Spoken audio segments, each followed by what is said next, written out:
Hello everyone, welcome to my channel. तो देखो हम लोग 12 का फिजिक्स पढ़ेंगे, अल्टरनेटिंग करंट। ठीक है, तो इस टॉपिक में हम लोग को क्या पढ़ना है, अल्टरनेटिंग करंट में। तो पहले मैं डिफाइन करूंगा अल्टरनेटिंग करंट क्या है। ठीक है, तो वो फिर पढ़ेंगे types of AC circuit. Alternating current मतलब क्या होता है, जिसका टाइम के अनुसार उसकी वैल्यू चेंज होता है। ठीक है, पहले मैक्सिमम जाएगा, फिर मिनिमम, फिर मैक्सिमम। ठीक है, ये अल्टरनेटिंग करंट होता है। डीसी क्या होता है, टाइम के अनुसार उसकी वैल्यू चेंज नहीं होता, कांस्टेंट वैल्यू होता है। जो बैटरी प्रोड्यूस करता है ना, वो होता है डीसी करंट। ठीक है, जो अपने घर के अंदर आता है वो अल्टरनेटिंग करंट होता है। वो पॉजिटिव नेगेटिव साइन वेव को रिप्रेजेंट करता है। यहाँ तक क्लियर है? अभी देखो टाइप्स ऑफ एसी सर्किट। अगर सर्किट में अगर सिर्फ मैं रजिस्टर अटैच करूंगा, ठीक है,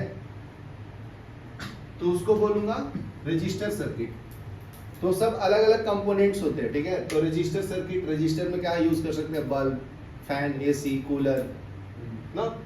कैपेसिटर मींस ये चार्ज को स्टोर करता है, उसको हम लोग सी से रिप्रेजेंट कर रहे हैं। अगर सर्किट में मैं पैरेलल प्लेट लगाऊं और अल्टरनेटिंग करंट है, तो ये चार्ज को स्टोर करता है, प्लस चार्ज माइनस चार्ज। ठीक है ना। फिर नेक्स्ट है इंडक्टर। तो इंडक्टर का सिंबल ऐसा होता है, ये आपका अल्टरनेटिंग करंट में अप्लाई करूंगा तो ये कैसे बिहेव करेगा उसके बारे में डिटेल में पढ़ना है। फिर आरसी सर्किट मतलब फिर आर और सी का कॉम्बिनेशन करके चेक करेंगे, फिर सी और एल का कॉम्बिनेशन करके चेक करेंगे, फिर साथों में तीनों चेक करेंगे।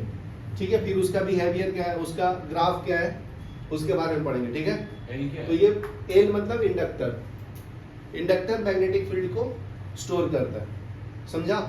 जैसे देखो चार्ज मतलब पहले के टाइम में जो ये होता था ना, बल्ब एलईडी वाला, उसके अंदर देखो एक ऐसा बॉक्स होता था, वो क्या करता था, चार्ज को स्टोर करता था। पहले के लैपटॉप देखो लाइट चलेगा तो तुरंत नहीं बंद होता था, टाइम लेता था बंद होने में, क्यों, उसके अंदर एनर्जी स्टोर होता था ना चार्ज के फॉर्म में, तो वो धीरे धीरे खत्म होता था, ताकि तुम्हारा जो इंपॉर्टेंट डॉक्यूमेंट्स है, लाइट चला गया तो धीरे धीरे तुम बंद कर लो, शट डाउन कर लो, सेव कर लो। इसके लिए क्या स्टोर करता है, इंडक्टर मैग्नेटिक फील्ड और कैपेसिटर चार्ज, और रजिस्टर जो डायरेक्ट करंट को पास करवाता है ना, उसको opposition of flow of current को बोलते हैं। ठीक है, यहाँ तक लिखो, फिर नेक्स्ट बताता हूँ।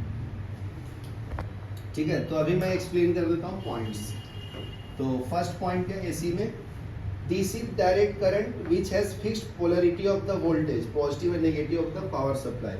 तो डीसी का फुल फॉर्म क्या है जी, डायरेक्ट करंट। ठीक है, तो इसका वैल्यू बताया था अभी, ये कांस्टेंट होता है अगर टाइम इंक्रीज करोगे तो।